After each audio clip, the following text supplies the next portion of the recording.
about to choose the most famous man in the world.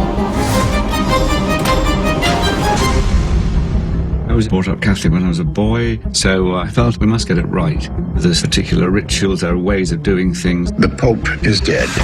The throne is vacant. I had read the book, and to me, it was all there on the page, and it's all there in the script. You can infuse it into what you're doing. Some aspect of the church are a mystery. That was the most appealing thing about the role.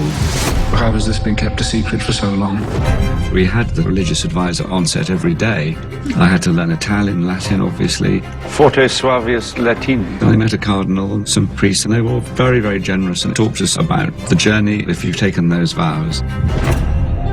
Although we sisters are supposed to be invisible, God has nevertheless given us eyes and ears.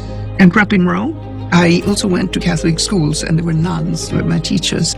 They were a big inspiration for me because they had a great moral authority. Scusa, sorella, I've forgotten my key. And everybody was afraid of them. I hope you take better care of the keys of St. Peter. No sane man would want the papacy.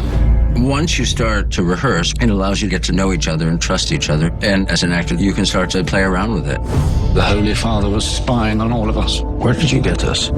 Everybody in this cast is really fun to act with. You can go anywhere. You should be careful, Thomas.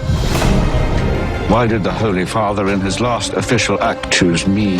Lawrence has a crisis of faith going on at the very moment he has to run a conclave. There was a dramatic challenge in that. It's not a war. It is a war. And you have to commit to a side.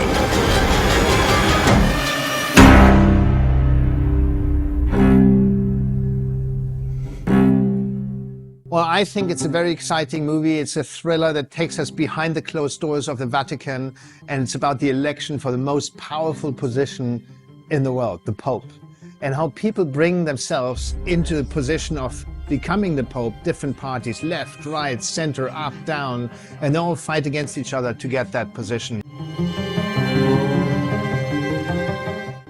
Well, in a way, this movie is a Game of Thrones for the Pope, for the papal throne, or it's a political thriller from the 70s, like All the President's Men. But if you think of it in modern terms, maybe it's a mixture between Game of Thrones and Succession. Well, Ralph Fiennes is probably the most soulful actor I know. He's a person where I can see every single thought on his face. He invites us to take us not into his eyes, but see what's going on behind his eyes, what's going on in his head. And that was the most important thing for the journey of this movie, that we're able to identify with Ralph and go on this journey with him, and thus be interested in the electoral proceedings of who's going to become Pope. We've been developing this movie for 6 years.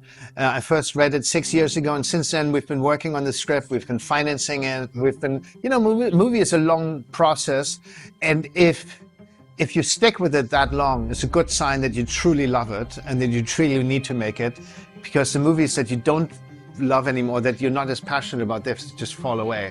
And this movie just came to be because I was very much intrigued with the power struggles, but also with Ralph's interior journey that he goes on as a character, his interior journey of doubt that I was very much able to identify with.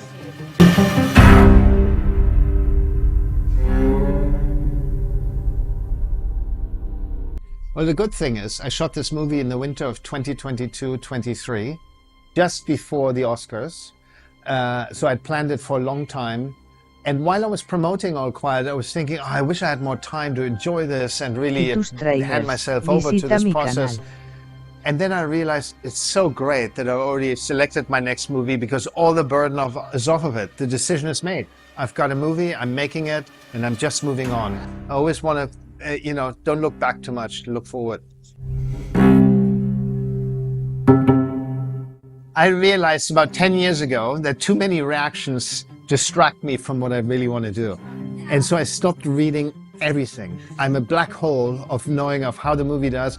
All I do is ask you, is it doing okay? Are the reviews good? How's social media? How's X? How's Instagram? What do people say? How do they react? And if the headline is good, I'm happy. If it's, hopefully it's just good. So you just sort of, and you just focus on sort of try to shut out all the noise and just focus on yourself.